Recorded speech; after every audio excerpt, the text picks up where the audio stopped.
Hi, and welcome to Vintage Road and Rail. Back in early January 2021, the small town of Mansfield, Ohio had a train show. And if you're not familiar with Mansfield, Ohio, it's a town of about 50,000 people and sits smack dab in between Cleveland and Columbus, Ohio, about an hour from either one. At their local fairgrounds, several times a year, they have a small train show. While there's not a lot of vendors, the nice thing about it is that there's nothing but trains there. Everything from N-scale to Lionel, HO, and even some large scale stuff. So it's a really neat show. A few bucks to get in, look around, pick up some nice stuff. So like I said, back in January, there was a train show, and I picked up a few items. So let's pause for just one moment. Let's go over to the table and see what I picked up.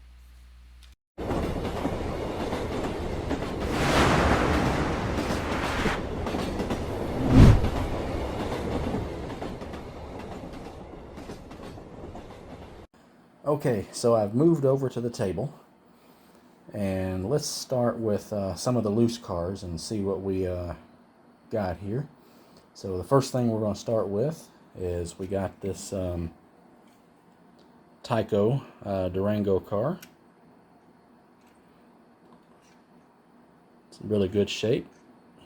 Came with its wheels and couplers. I think it's missing the little brake wheel there, but I may have one of those laying around. And then we got another Tyco car, little hopper car, Purina Chows. And again, it's complete with the wheels and the little horn hook couplers.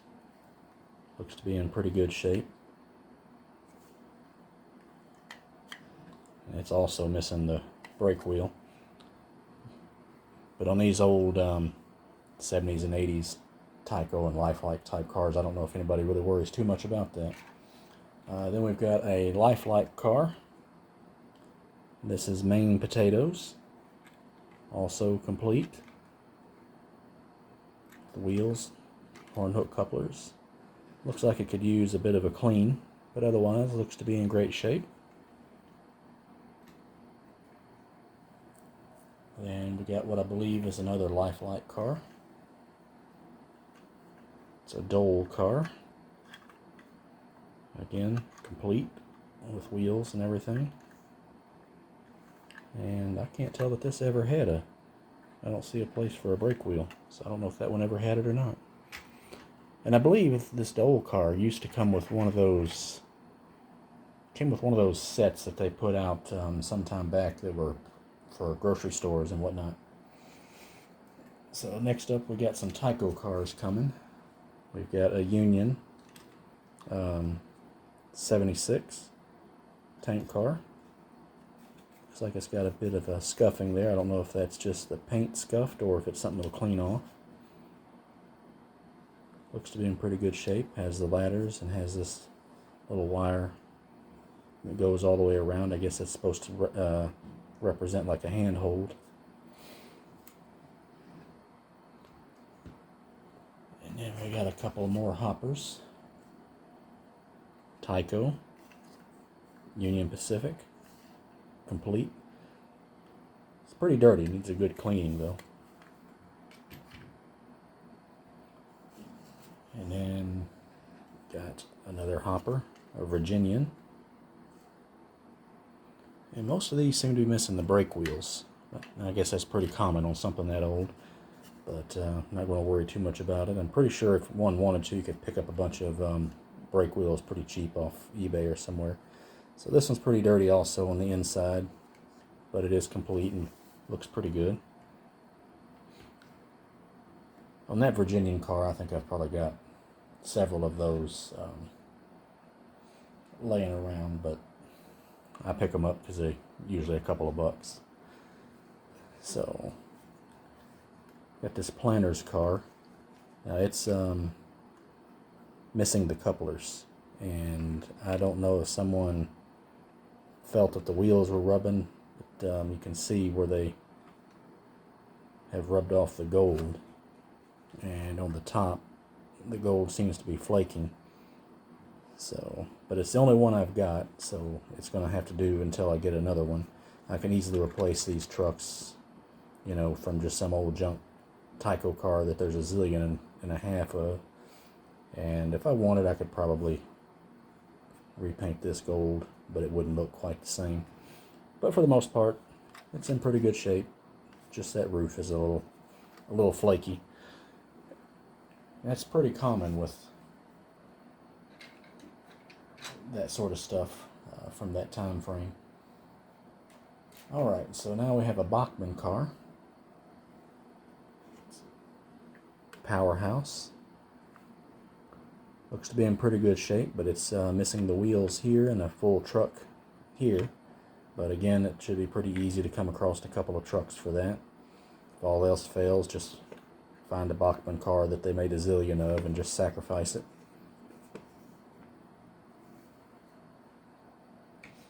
And finally, the last train car I got, I believe this is put out by AHM, but I could be wrong. It's a Lipton Soup Mix box car. A little dirty, could use a bit of a cleanup. Flip it around. I don't know if this is where the white was scratched off or if it's just a run from the paint on the roof. It is missing the stirrups, one on each side, so that prevents the truck from stopping. It'll spin all the way around. But for the most part, in pretty good shape. Looks pretty good. Alright. I've got one other loose train car, but we're going to save it for a minute. So now let's move over to the handful of boxed cars that I've got. All four of these are Tyco. So we have this flat car. Western Maryland. Comes with 3 tractors. 2 kind of a grayish color and 1 orange. But it looks to be in really good shape. And there's the back of the box there. And then we have this Dots car. One of their billboard cars put out by Tyco. Which is really what got me back into electric trains, was the billboard cars. It's kind of expanded since then, but I still just love the billboard cars. That's the back of the box. And then the next one is another billboard car by Tyco. With a popsicle. Car looks to be in pretty good shape, but the box is definitely a little worse for wear, a little dirty, and the plastic is wanting to separate. But outside of that, it looks to be in pretty good shape. Flip it around, and there's that artwork that you always saw on the back of those old school Tyco boxes. And finally, we've got one last boxed car. And it's again by Tyco. And it's the Canada Dry Ginger Ale. Box is in mostly pretty good shape. Looks like there could have been a sticker or a price or something right there that was pulled off and then caused that to peel back to the cardboard. But for the most part, it looks really good. And it's a nice billboard car, and it's the only one I've got of this one, so I was glad to find it. And I think, if I'm not mistaken, I only paid, I don't know, $2, maybe $3 each for them. Alright, so I believe this is put out by Model Power, and it's Alco Century. It's a 6282. Runs really good. The seller had told me at the outset that it runs. When I got it home, I tried it out, and it works great. It's got the old horn hook couplers there.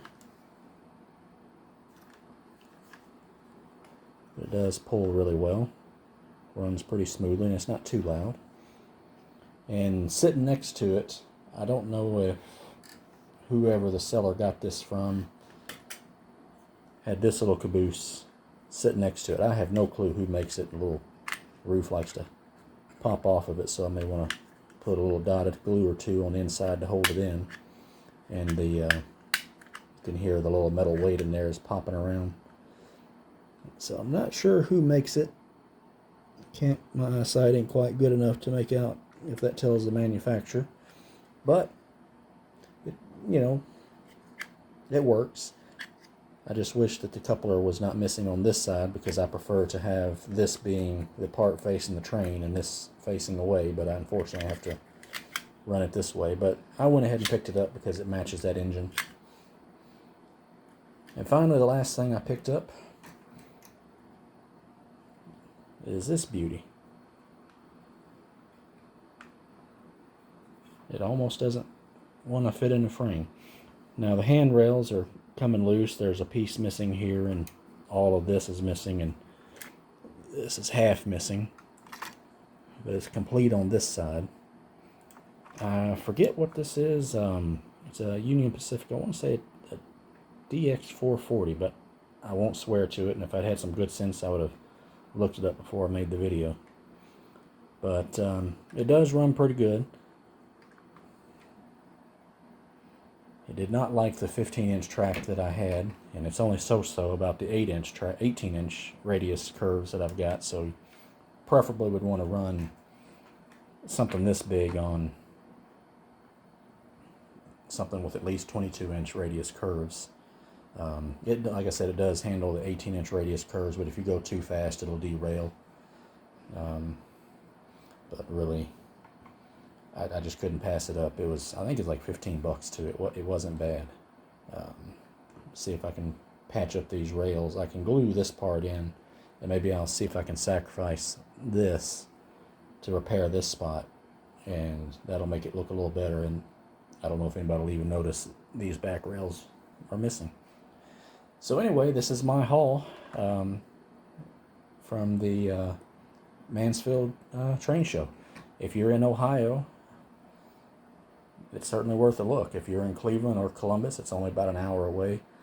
If you're in Cincinnati, it's going to be considerably further, because you're already about an hour and a half away from Columbus, and you got another hour there, so might not be as worth it to you. But if you've been looking to go to a train show because of what's been going on and they've been canceled, might be worth a drive. All right, well, thank you very much for taking a look at my haul, and hope you have a great day. Oh, by the way, don't forget to like and subscribe.